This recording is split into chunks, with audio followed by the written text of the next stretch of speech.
yeroo tokko tokko dhukkuba waa irraanfachuu qabna natti fakkaata.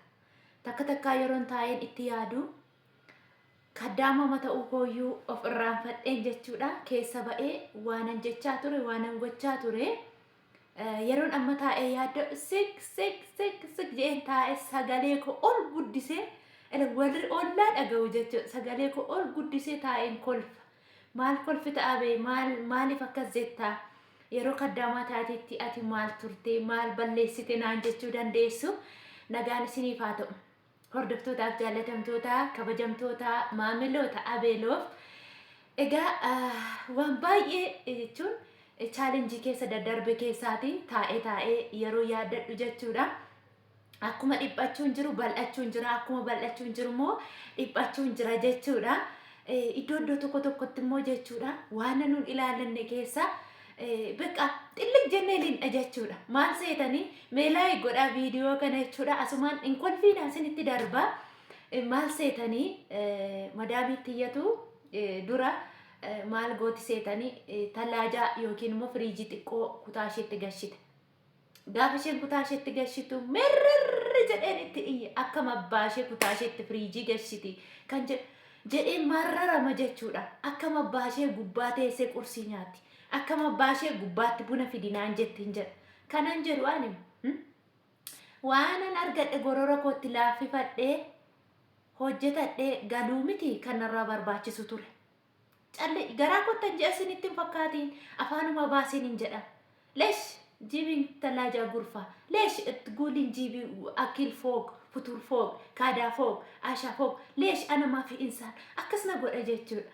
Git takka taa'ee yeroon ilaalu ani ofumaatu majnuuna moo maal kootu achi jira moo dhahanii yoo bishaan na godhan ammatti zina jedha jechuudha. Koy mana ishiiti bar tallaajaa miti maxbaa otoo gurfaa ishee godhatte us otoo naan jette mirgaa qabdi bar yeroo sana ishiin wallaahi haadha majnuuna naan jette baate sokkiti malee oomana jala hin deebistu jechuudha. Ta'amma taa'ee ilaaleen indee ani dhugumaattu kanarraa eegamu ture waan na ajajan jedhee galuu miindaa koo ji'aan argachuu kanarraan ala maaliif as goote kanamaa as keesse leesh as goote laa kana malee kanan ta'u dhugaa siniin ja'a hojii irratti illee jechuudha. Yamma ispeeshaal keessumaa maatiin ishee akkatti marqaa jaallatan akkatti na aarsan jechuudha. Akka tasaa marqaa marquun barsiise jechuudha. Akka biyya keenyaa se'een yeroo mani reefu aquudha afaan isin beeku waa tokko ishee hin beeku gin hojii itti dhuubaan jedha hojii hin galchu dhugaa dubbachuuf taanaan hin qusadhu ofis hin qufadhu humna koos hin qusadhu ture siistemiin beeku akka ammaa kana namni namarratti dagalfatee bulaa oolaa dhugaa dubbachuuf asii achee dhiibbaa mana jedha jechuudha ofiif hin yaadu. Yooman hojii sana fixa jedhee yooman bareecha kan jedhu malee yooman boqadha yooman nyaadha kan jedhu hin jiru. Namni ganama ka'ee qursiisa nyaatee ganama ka'ee of ta'ee booddee kan nama hojjeta. Ani gin ganama roon ka'u isaaniin gammachiisu ture hojiin koo amma na gaabbisiisa garuu dhugaa waaqaa isiniin jedha. Innaa ishee yeroon ani aqee ulfa turtee aqxee gaafa isheen deessee hospitaalatti deessee yeroo isheen dhuftu akkuma biyya keenyaan se'ee marqaa akkuma biyya keenyaatti nan marqe jechuudha.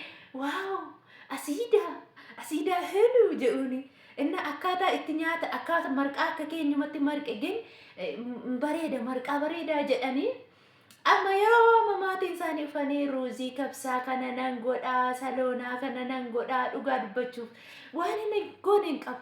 Futaayiris manattan godha viizaas manattan godha senemoonii manattan godha geemaatii manattin godha waa hedduu irra caalaa viidiyoo hojjechuu sodaadha maaliif kaameraa hin sodaatu waan ta'aniif hin godhu malee dhugaa waaqayyo guyyaatti waan meeqa hojjedhee oola jechuudha. Amma shoorbaa yoon danfise xirritti fuute senemoonii yoon godhe xirritti geemaatii yoon godhe qirrit goote.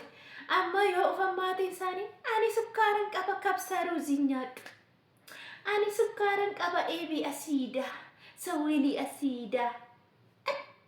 Akkasitti dafqa kiyya xuruurseetiin ani ruuza maal fakkaatu kabsaa kana laa jambaruu laham jambeessa kana hojjedheen jechuudha. Dhugaa waaqaa isiniin jedha hojjedhee yeroo geessu laa ana eebii asiidaa amma immoo aqee marqaa marqu harki kun hinna quncaa sanuu yerooni marqaa marqu harki kun waa xiqqurraa nafu hinna quncaa nan gumguma yeroo isheen yeroo isaan manaa ba'an immoo maaliif akkas na goota sibitiin kana na godheen jedha jedhama yoo jette jedhamoo na jedhu na sossobdi immoo na sossobdi marqii fi haati ishee gayyaadha jechuudha isheen gayyaadha isheen kana na gootu gayyaan ishee marqii yeroo marqii fi otoo haadha isheetii naan jedhu marqi naan jettee na sossobdi immoo yeroo sana nan dudduta garuu immoo hojii sana immoo dhiisu dutuu immoo dhiisu wayii qodaa gaggagagagagaga mana keessa kushinaa keessa gaggagagagaga kalaasaa damajinuu nagaamati naan jedhu kaate gaa bakka maraatuun kaate waan ta'eef jalaa usaa jedhu inuma immoo tallaadha hojjedheetu immoo jechuudha an kan jedhu har'a gaa'ee taa'ee inde ani maal godhachi jira ammoo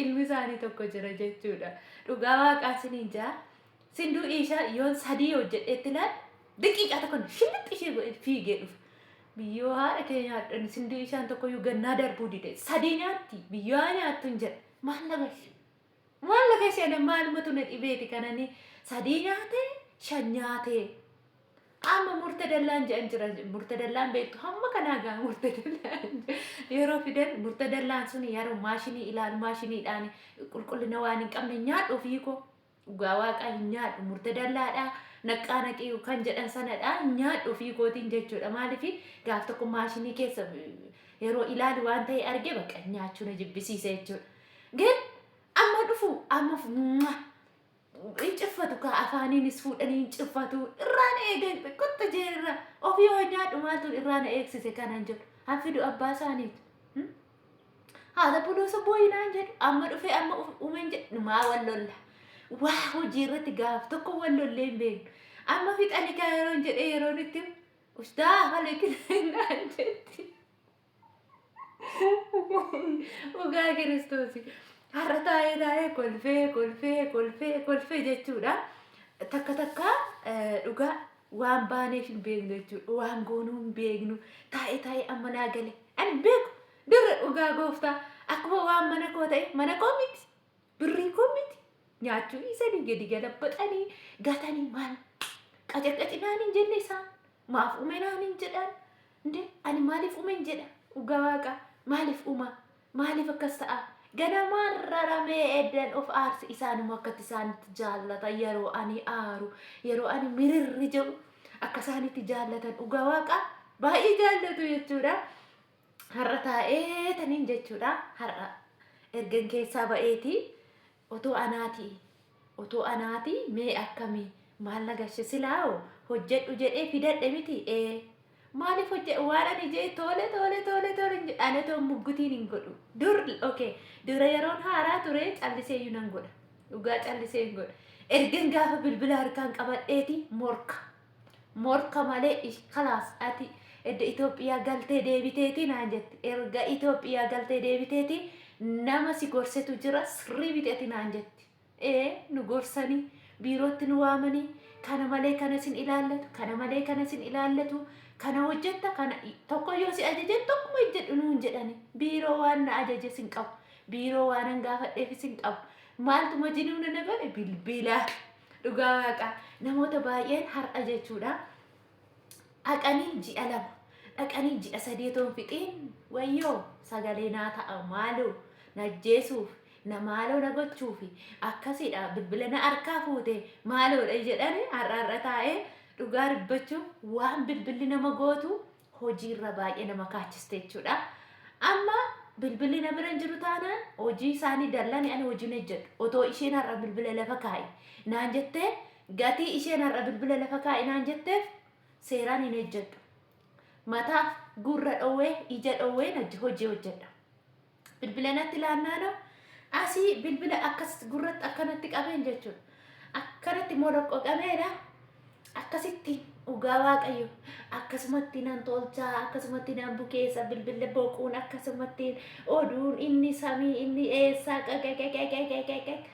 dhugaa waaqayyo hamma hojii hojjedhee fixu hamma hojii sana hojjedhullee hin beeku bilbila akkasitti qabadhe jennaan oduu akkasitti qabadhe jennaan yookiin immoo faarfannaa tokko itti takka jennaan kushinaan isaanii bal'aadha mitiire keessa fiigaa akkasitti quba ofin qabu jechuudha. Bilbila na dhawwatan jennaan bakka nan badaa maaliin ta'a maaliin godhaa bakka ani jedhani mana kan dhiise bakka har'aan booda ni jedhu nan gala har'a mana kanan bulu na jechisiisa jechuudha.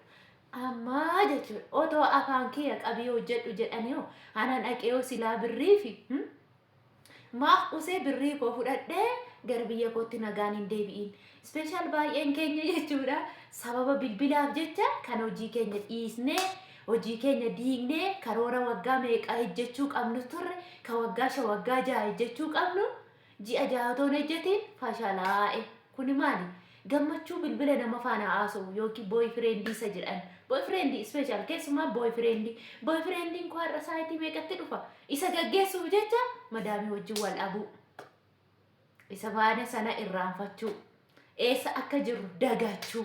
Mana namaa akka jirru biyya namaa akka jirru maal tokkollee duuba keenya akka jiru irraanfachuu. Hin dagatiina dhugaa rabbi isiniin jedha chaalenjoota baay'een achi keessatti daddabarsa jechuudha.